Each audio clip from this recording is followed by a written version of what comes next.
Bismillahirrahmanirrahim. Assalamualaikum warahmatullahi wabarakatuh. I wish to the lecturer. So today I'm going to present to you one of the experiment for MEC294, which is experiment T3, determination of nozzle efficiency. So before I start, may I introduce myself? My name is Kamaruddin. My student ID is 2019254732. I'm from class J4AM1104J, and I'm from group number 2. So let me start with the first slot, which is slot 1. So in slot 1, the objective of this experiment is to study the characteristic of nozzle and the parameters that affect its efficiency. So these are the apparatus for the experiment, which is the nozzle performance test unit. So from this picture, this is the real machine of the nozzle performance test unit, and this one is the schematic diagram for nozzle performance test unit. So these are the chamber pressure, while this one at the right side is the inlet pressure. These are the diverter valve.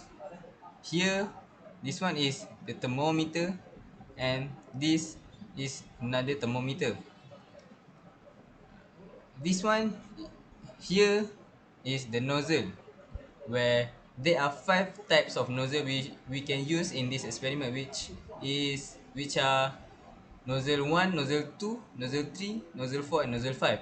Each nozzles has different diameters of the bullet of has their different diameters.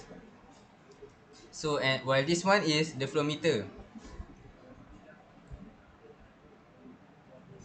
So moving on. So now let's proceed to the procedure. So for the first step, we must close the air inlet control valve and open the chamber pressure control valve. So these are the air inlet control valve. So before we start, we must make sure we close the air inlet control valve and then open the chamber pressure control valve. The second step is unscrew the null nut at the top right hand of the chamber. Withdraw the nozzle mounting sleeve and assemble nozzle number 1 into the unit. As what I said before, there are 5 types of nozzle. In this experiment, we need to use 3 types, which the better to get the better result, we need to use nozzle 1, nozzle 3, and nozzle 5, so that we can see clearly the result, how the result is really different. For step number 3, turn the diverter valve handle to the upward position. So these are diverter valve handle. So as we can see, it is in an upward position. So for the third step, we must make sure that the diverter valve handle are in upward position. The fourth step is, with the chamber pressure control valve fully open, adjust the air inlet valve to give a constant air inlet pressure 600 kilopascal gauge. So at the right side, we know at the right side is the chamber control valve. So we must make sure uh, the chamber pressure control valve is at 600 kilopascal gauge. So for the step number 5, rotate the micrometer adjustment screw until the voltmeter and the lamp indicates that the contact is made. So here, we must rotate the micrometer adjustment screw, and this one, we see that the light is turned on, right? So it shows that the contact has been made.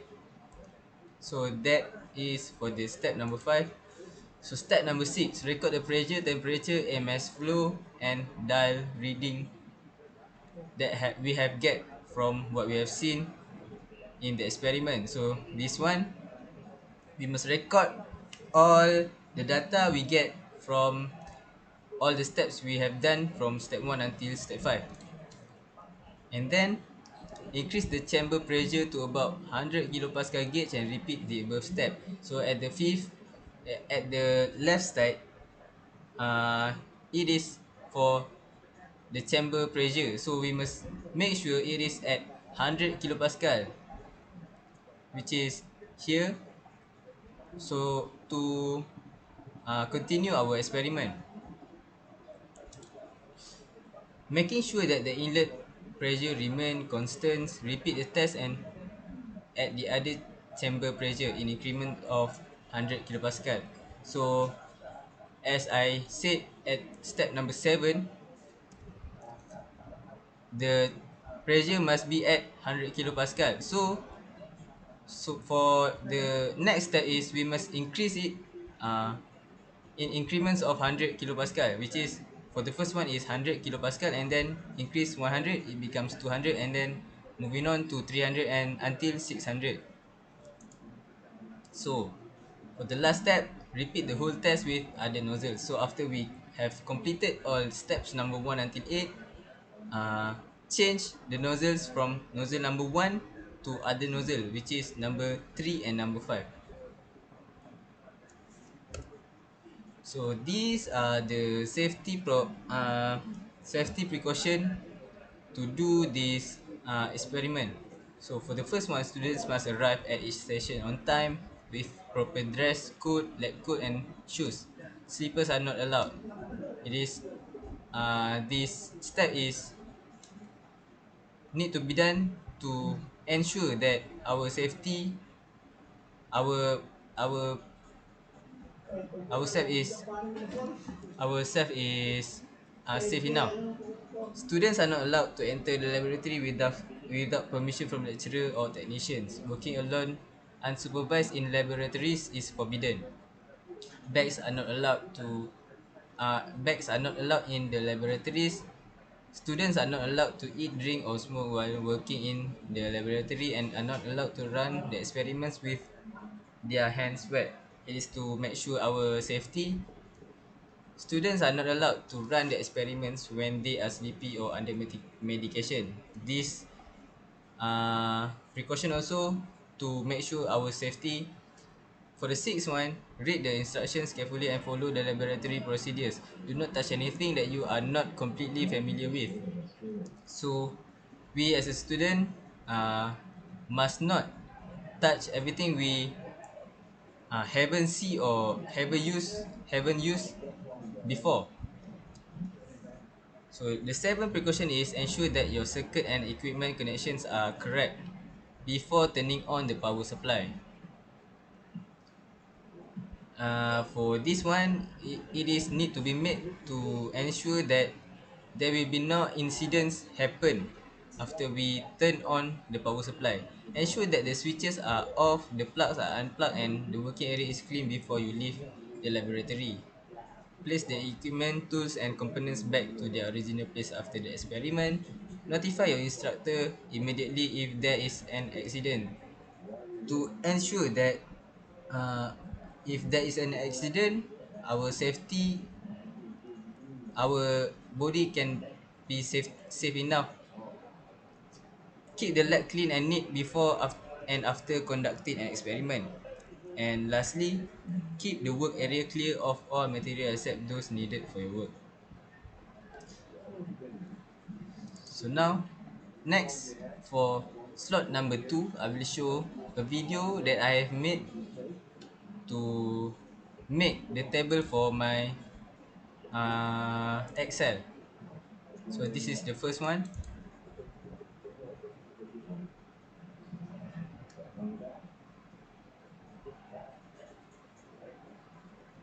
So this is how I made uh, my first table, which is the table for the observed data.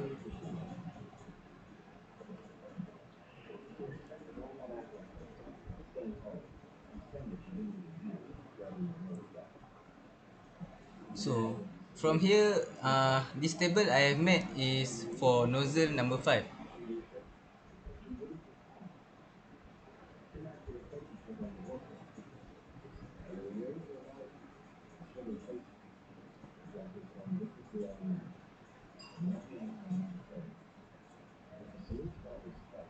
Oh, nozzle 2 actually. Sorry.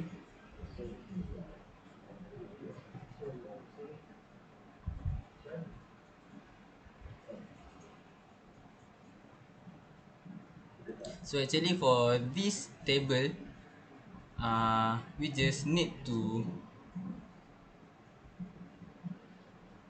collect the data from the experiment that we have done.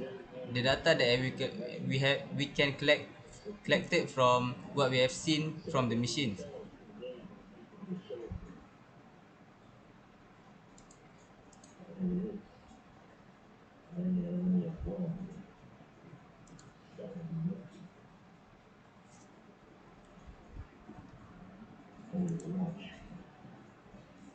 So I increase the speed a little bit.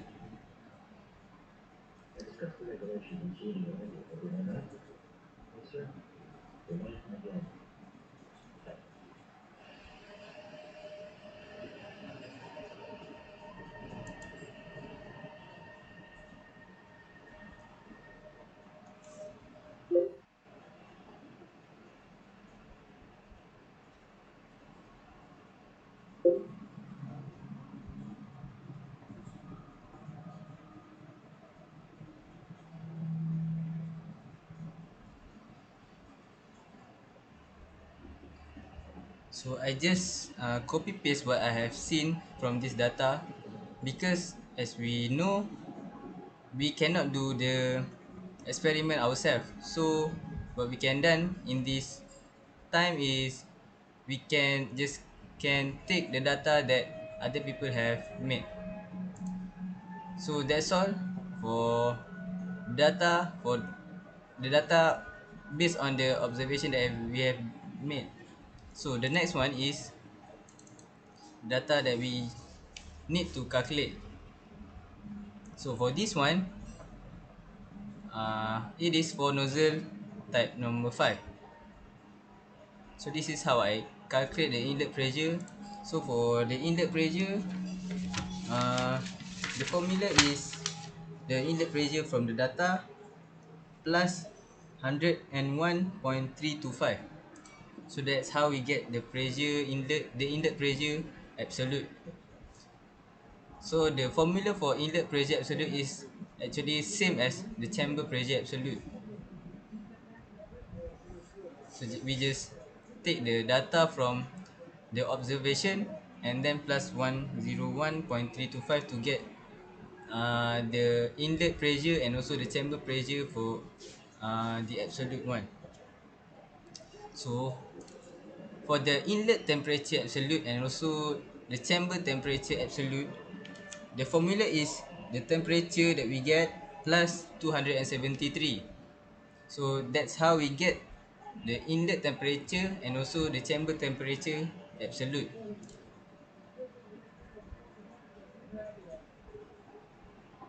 So now moving on to the overall pressure ratio. So for the overall pressure ratio, the formula is overall pressure ratio is equal to chamber pressure over inlet pressure.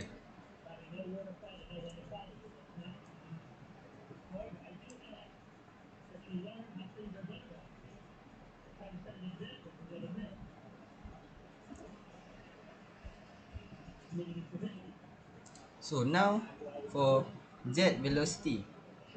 So jet velocity, actually the numbers that we need to get is from the data that we can get from the lab sheet. So here how we get the data for jet velocity.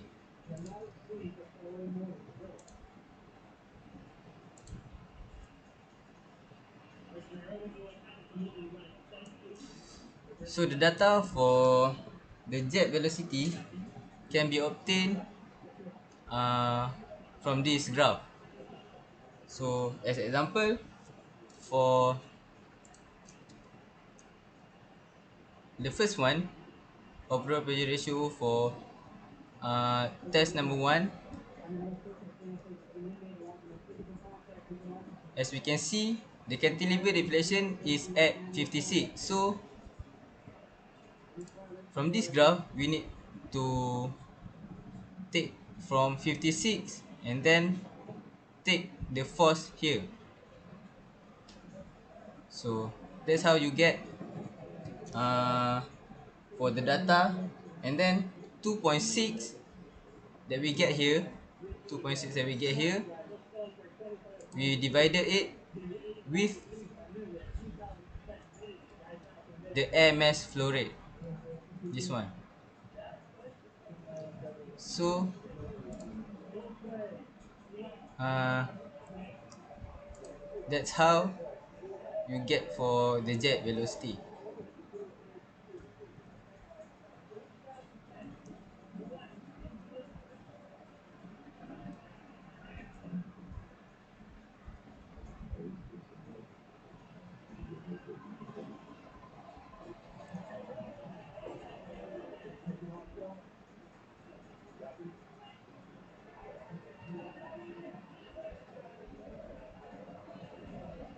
So now for the theoretical jet velocity, uh, the formula for theoretical jet velocity is square root of 2000 of times 1.4 over 1.4 minus 1 times 0.287 times chamber temperature times 1 minus overall pressure ratio to the power of 1.4 minus 1 over 1.4.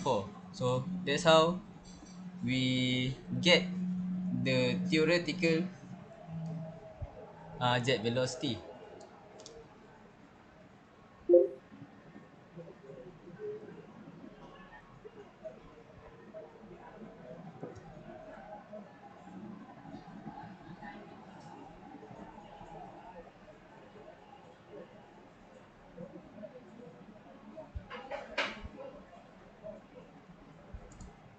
So now, moving on to the last one. So now, to get nozzle efficiency, the formula is jet velocity to the power of 2 minus theoretical jet velocity to the power of 2 and then times 100.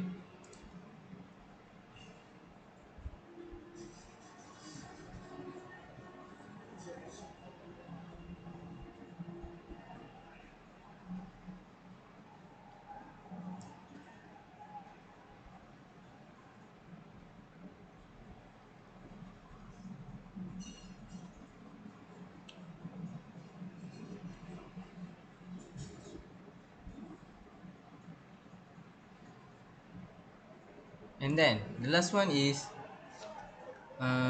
to get the air mass flow rate, we must firstly get the density of the of each valve or of each nozzle. So to get the density,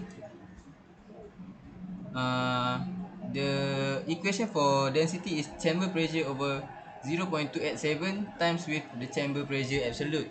So that's how we get the density of this experiment.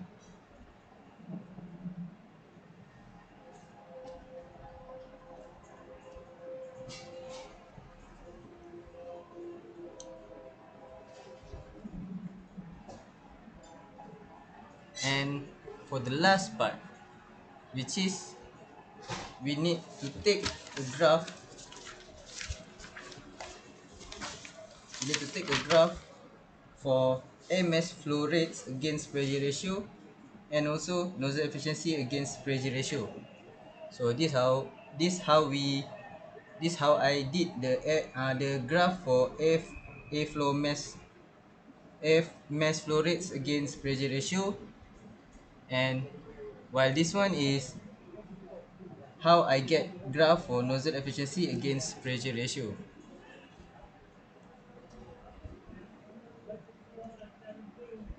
So for each graph, we need to have the title for the graph and also the axis title for each graph, for each axis. So that's all for slot number 2. And now moving on to the last slot, which is slot 3. So in slot 3, it contains conclusion of the experiment. So from the experiment, the result obtained in table 1, 2 and 3 shows that the cantilever deflection and air mass flow rate recorded changes when different size of nozzle has been used based on the increase of the chamber pressure. Based on the result obtained, the objective of the experiment is achieved, which is to study the characteristic of nozzle and also the parameters that affect its efficiency. So as we can see from the experiment, when the characteristic of nozzle and also the parameters change, the efficiency also change. The results from the experiment we get are different from the actual result from the calculation. Why? The possible source of error is maybe the tip of the micrometer nut is blunt. So based on that, actually the data we get cannot be 100% 100% good. So that's why the method that can be used for improvement is we need to use a nut that has a sharp tip so that we can get the best result from the experiment. And the last one, the application used uh, for this type of experiment is, as an example, jet engine. So from this picture we can see that uh, and a jet has different jet engine based on the characteristic and also the parameters for each nozzle. So I think that's all from me for this experiment. Thank you.